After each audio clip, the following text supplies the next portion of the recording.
Bago ang lahat, hindi lang nakagawa kahapon ng Warriors versus Clippers. Pagod na overpatig na sa trabaho. Wala lang, shinare ko lang. Magtatapat naman ang Golden State at Phoenix Suns para sa do or die game para sa huling spot sa playoffs. Sa head-to-head matchup pa sa regular season, pinataob ng Golden State yung Suns 3-1. Yung iisang panalo ng Suns, nanalo pa sila galing free throws. Maghaharap ulit sila ng pang-5 beses ngayong taon. Ang pinagkaiba pa ng matchup ngayon, makakatapat ng Golden State ang Suns na merong Jalen Green at hindi makakatapat ng Suns ang Warriors na merong Butler, kundi ang kapalit niya si Kristaps Porzingis na. Mas gusto di umano ni Dillon Brooks na makaharap ang Golden State kontra sa Clippers. Mukhang masamang pangitain pa rin dahil mostly kapag naghaharap ang Warriors kalaban si Brooks, merong nasasaktan, as in literal. Nung dating nasa Memphis pa si Dillon Brooks na injured nung 2022 si GP2 dahil kay Brooks, ilang games din siyang nawala at muntikan pang hindi makalaro nun sa finals. Nung 2025 naman parang bugbog ang inabot ni Steph kay Dillon Brooks na maga yung kamay kakadakot nitong si Brooks kada titira si Steph kaya ang ginawa ng NBA nilagyan ng rule. Ngayong season din nasaktan din ni Dillon Brooks itong si Steph kaya gusto di umano makakalaban ni Brooks itong Golden State dahil kina Steve Kerr, Draymond at Steph. Nung 2021 play-ins nagtapat na rin yung Golden State at itong si Brooks. Nanalo nun ang Memphis kontra dito sa Golden State. Ang problema kasi doon ng Golden State, hindi makakuha ng foul itong si Steph kahit physically na siya. Kaya walang magiging limit si Brooks para depensahan si Steph. Kahit anong gawin niya, pwede. Kaya ganun ka-confident si Brooks na gusto niya makaharap yung Golden State sa play-ins. Mas mararamdaman kasi ni Steph yung sakit ng katawan katulad nung nangyari noong nakaraang taon na umabot nung sumunod na series nila. Pero ang problema ni Brooks at ng Phoenix Suns hindi si Steph, kundi yung kakampi niya, particular si Booker. May isang record kasi doon na hindi maganda. Yun din na naging problema niya sa Portland.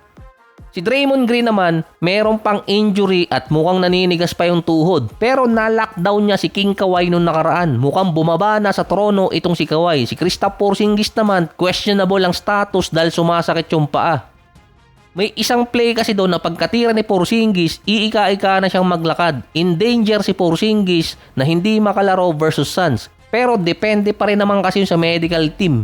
Ngayon pa lang meron ng what if kung si Butler hindi na injured at kasama niya si Porzingis, Steph at si Draymond na healthy buong playoffs. Hindi alam kung gaano kalayo ang maaabot nun dahil si Porzingis ang tipo ng player na hinahabol dati pa ng Golden State.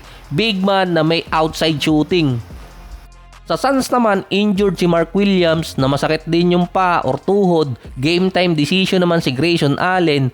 Big deal din kung makakalaro si Grayson Allen doon sa Phoenix Suns. Halos magiging small ball lineup din yung Suns kontra sa Golden State.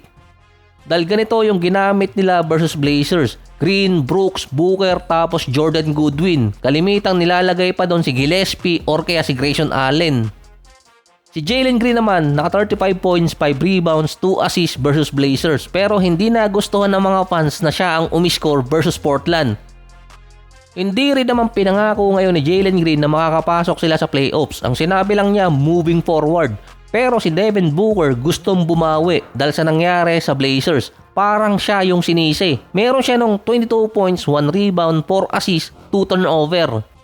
Siya kasi yung nag-point guard kahit meron pa silang Gillespie sa crucial minutes kung kailan nakakalamang na yung Blazers. Kaya ang ginawa ni Booker, pinaubaya kay Green yung scoring kesa siya ang gumawa. Nasa bad side kasi ng history si Booker dahil 0-4 siya kapag elimination game mula 2021 hanggang 2024. Biglang bumabagsak ang average ni Booker. Bilog pa rin naman kasi yung bola. Kaso kapag nakakay Booker, hindi niya itinitira at ipinapasa niya. Bigla siyang hindi maramdaman kapag nasa elimination game na at nag-a-average siya ng 22 points per game na meron pang 37% shooting. As in babagsak talaga yung average niya. Kung mapapansin pa versus Blazers kung saan nasisi si Booker, nag-choke siya kapag elimination game. Ngayong season, meron siyang 26 points, 4 rebounds at 6 assists versus Portland nasa 22 points. Pasok pa siya dun sa average niya kapag elimination game. Base pa kay Booker, kailangan niyang i-reset ang kanyang rhythm at medyo nawala siya sa focus. Si Steph naman kapag elimination game 11 and 5 record. Kasama pa dito yung play-ins. Hindi bumababa ang average ni Steph. 29.6 rebounds, 7 assists at 4.5 3-point shot per game. Natatalo pa rin naman siya kapag elimination game kahit mataas ang average niya. Pero ang reason nun, merong teammate siyang nawawala, either injured or kaya na-fouled out sa game. Based pa sa stats para manalo ang Suns, kailangan nilang i-shutdown si Steph at bumalik ang laro ni Booker. Para naman manalo ang Warriors, dapat makalaro ng maayos si Draymond Green at si Porzingis na kasama si Steph at sunod doon sa kanila i-shutdown si Jalen Green at itong si Booker. Dahil si Booker at si Steph merong record sa elimination game na hindi maganda. Laging nagkakaroon ng player na merong injury sa side ni Steph kapag elimination game. Dito naman kay Booker bumabagsak ang laro niya.